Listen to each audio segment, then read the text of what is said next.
Hey, Restoration Referral System family. We are back for week 4 of our Live with Matt Danskin, where I'm going to go through and answer the questions that have been submitted this week and do a specific training for you guys on a topic that we've come up with that a lot of people are interested in. So, this week, episode 4 is Work Your Plan, scheduling your activities to match your goals. Even after you've gone through our training, even after you understand how to find these opportunities, how to capitalize on them, how to sell that insurance agent, a lot of customers have come to us and said, all right, what do I need to do now? How many agents do I need to go meet with? How many people do I need to call? What do I need to do to get the results that I'm looking for?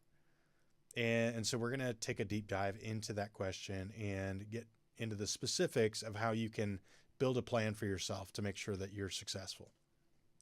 So the first question that we've got for this week comes from a Mr. Bruce Bikeman of Indy Roof Company up in Indiana, of course, and submit a couple questions to us.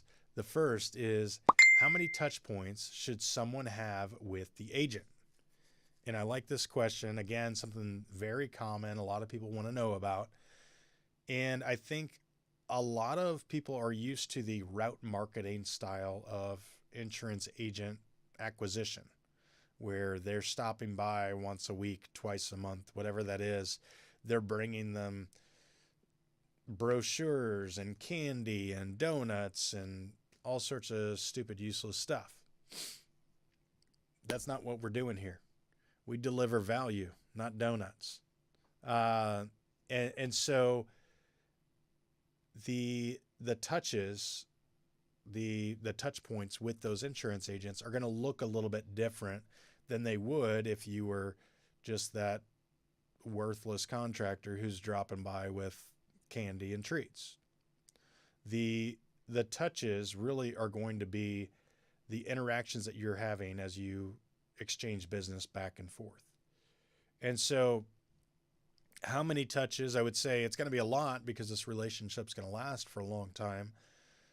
But I would make sure that you are touching that insurance agent at least once a month. So if they are referring business to you, you need to be in communication with them to let them know what's going on with the customers that they have sent to you. And you don't have to stop by their office to do that. A lot of times you can do it by email or phone calls or a combination thereof. If you are doing business ongoing, then you should be referring them business too. And again, this is critical to what we do. What sets us apart from all the other roofing and restoration companies is that we actually deliver on that promise. And so I would focus on capitalizing on every opportunity that you have to refer your customers to an insurance agent. And each agent that you're committed to maintaining a relationship with, you should be sending them at least one customer a month. If you're sending them one a month, that's 12 a year. They are not going to consider another contractor over you. And so really that, to me, it should be your goal, that you are in contact with them at least once a month. A lot of times it's more often than that because you're exchanging business back and forth, you're communicating, you're updating them on what's going on with their customers. But just the random check-in or stop by, I think is pretty well pointless. If they're sending you a ton of business and out of gratitude, you want to take them to lunch or something like that, then do it. It's a relationship. That's a normal thing to happen in a relationship. If business isn't being exchanged, then they haven't earned that right, in my opinion. So those are some of the ways that you can make contacts. Another way would be with Bruce. You're at Indy Roof Company. They do some pretty cool stuff where they will have a Top Golf booth. You can go take your insurance agents there, spend some time with them, developing that relationship further. Now, again, I don't think that's something you necessarily have to do with everybody right on the onset. I think that can be something that's earned to show appreciation after you're doing business together. That's up to you.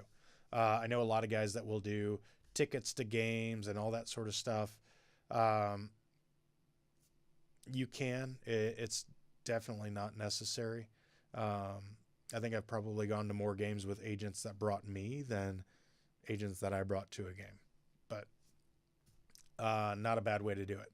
And then the last way to have those touch points that I want to touch on is letting them know when events have happened.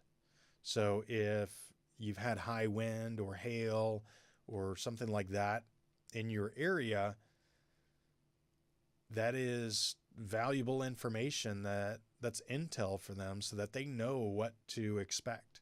You can say, hey, you're probably going to get a lot of calls today because we just had this windstorm or we just had this hailstorm. Here's where it was. Here's the map that we got that shows where this hailstorm happened. This is where you can expect to have customers calling you from.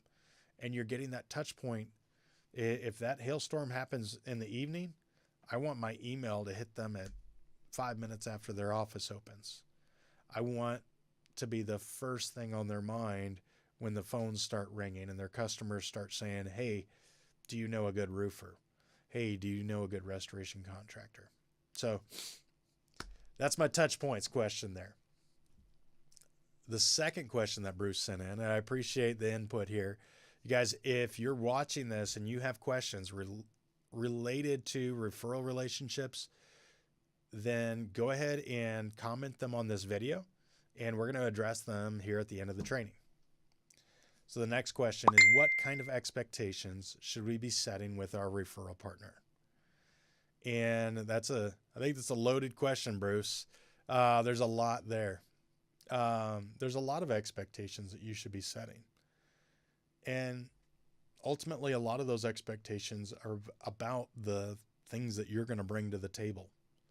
You should set expectations about how you're going to be convenient to work with. You should set what that looks like. I'm the guy that picks up the phone when everybody else lets it go to voicemail. I'm the guy that returns calls and emails, and I do it at this frequency, at this rate.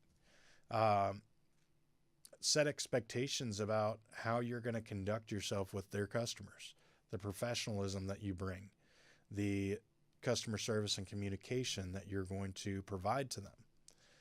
Set expectations about the quality of work that you're going to perform at their home. And again, set expectations about the deliverables of helping them keep their customers and bringing new customers to them. Those are the expectations I think are most important. The other expectation is that they need to do the right thing and advocate for their clients if their claims or supplements aren't getting approved. I don't care how upset your customer is at their insurance carrier. That can be a very helpful tool for them to be the squeaky wheel that gets the adjuster or the adjuster's manager to take another look at your claim and pay it properly. But that insurance agent, if they are bought in ahead of time, if they've committed, you've set expectations with them that they need to go to bat for their client, then you're going to be better equipped to get that claim paid, get those supplements paid. So I'm going to set those expectations right up front as well. So Bruce, again, I appreciate those questions. Bruce also texted me when I asked him if he had any questions for this week. Let me know that he just got a $40,000 lead from one of his insurance agent partners, and they just signed a $27,000 deal. So that's signed, done. That deal's happening. The $40,000 I think is up in the air, probably will happen. And that's been a list of referrals that he's gotten from insurance agents since he attended our workshop in January. So if you want that to be kind of an everyday common occurrence for you, then I recommend you join us at our June 8th, 9th, and 10th boot camp in New Smyrna Beach, Florida at the National Claims Institute. We've got 50 slots for that. we are filling up pretty quickly. I think we'll probably have 10 of those spots fill up today. We've already had quite a few fill up prior to today. So if you want to be involved in that, don't waste your time. The prices are only going up on that because we're offering some pretty significant discounts to do that early. I'd rather get those spots filled, focus on planning it instead of continuing to talk to you guys about it and sell you on it. But if you want to join us for that, check out the link on our website for the Restoration Referral System Boot Camp, and love to see you there. So our training here for today is work your plan, scheduling your activities to match your goals. And I talk with a lot of contractors who are not yet clients of mine that are already pursuing insurance agents. And they may have a business development person. They may be a roofer that realizes that this is a really good lead source. And so they are going out and hitting the streets and meeting with these insurance agents.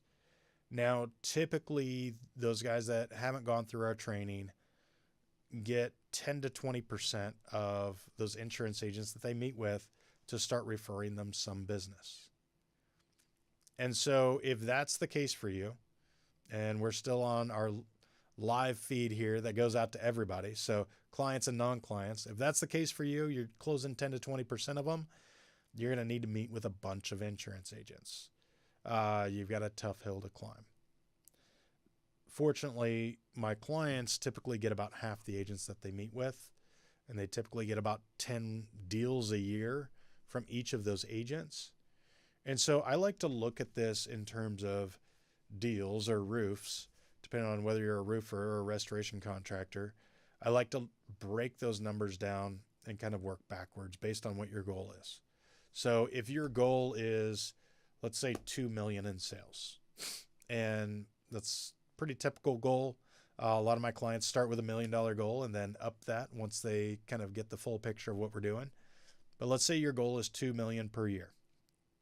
And that's not a crazy goal. That's pretty run of the mill.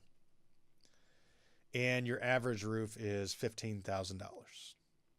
So let me do a little bit of math here real quick. If we've got 2 million divided by 15,000, that's 133 roofs that you need to sell to hit that goal. And I can quite simply divide that by 10 to figure out how many insurance agents I need. So that's 13.3. And I don't know any 0.3 insurance agents, so let's round up and call it 14. If you need 14 insurance agents that are bought in and sold on you, that are each going to send you about 10 roofs a year. And some of them may be 3, some of them may be 30, but it's going to average out to about 10 apiece. If you need 14 of those and you're closing about half the agents that you meet with, it means you need to meet with 28 agents to get those 14. And that's assuming that you're not getting business from anywhere else, from existing customers, from, online, any knocking doors, knocking the neighbors, people hearing you fly your drone outside their neighbor's house. You're not selling from anywhere else. That's 28 agents that you need to meet with. Now, you could stretch that out over the course of the entire year, but an insurance agent that you meet with 6 months from now probably isn't going to send you 10. I think you can hope best case scenario, they're going to send you 5. And so I want to front load my activities to create these relationships now, hopefully ahead of the storms, so that they can start fulfilling their potential with us. And so if I'm going to meet with 28 agents to get my 14, to sell my 134 roofs, to do my $2 million a year, that means that I probably want to meet with about 12 of them in the first month. And those first 12 is really not all that much. That's out of 4 weeks, that's 3 a week. Monday, Wednesday, Friday. I'm doing one meeting. Take me about an hour out of that meeting, out of that day. And the rest of the day, you can continue to do what you've been doing to support yourself, whether that's knocking doors or running company leads or networking groups or dropping off flyers, whatever you like to do to sell roofs right now. Continue doing those things as you start to build up this roster of insurance agents that are going to refer you business. Now, once you've built up that, you've got your first 12, now you've got some more business that's coming in that you're not having to chase. The customers are coming to you saying, hey, I think I've got damage to my roof. If I do, you're my guy. And now you've got more bandwidth because you're not chasing customers that end up signing with somebody else. You're not chasing customers that have bad carriers that you ultimately have to do a lot of work to get approved, doing re-inspections. That's going to free up some of your time. And so now you can manage those customers. In month 2, you can go out and meet with your next 12. And if you're tracking the numbers, that's 24 of your 28 that you need to meet with that you've done in the first 2 months. And if you will be disciplined and go through and meet with those 3 agents a week for 2 months, you're 90% of the way there. And my experience from working with contractors all over the country tells me that once you do that for 2 months, once you start reaping those rewards, you're probably going to modify that $2 million goal to 3 or 4 or 5 when you see that you can repeat this month 3, month 4. But if that's not your style, if you just say, hey, you know what, 2 million is good enough for me, that's going to pay my bills, that's going to help me meet my financial goals, no shame on that.